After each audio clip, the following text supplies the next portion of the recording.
When you write and draw about a topic of a book, it shows that you understand what the book is about. Sometimes it's really easy to figure it out.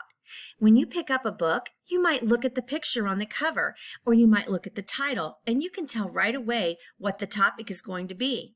Sometimes it's a little bit harder, and you actually have to read through the book to figure it out.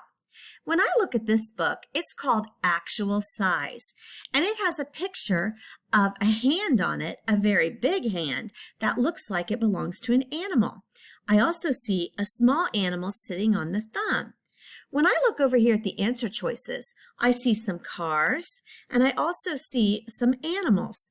I think that the topic of this book is going to be about animals.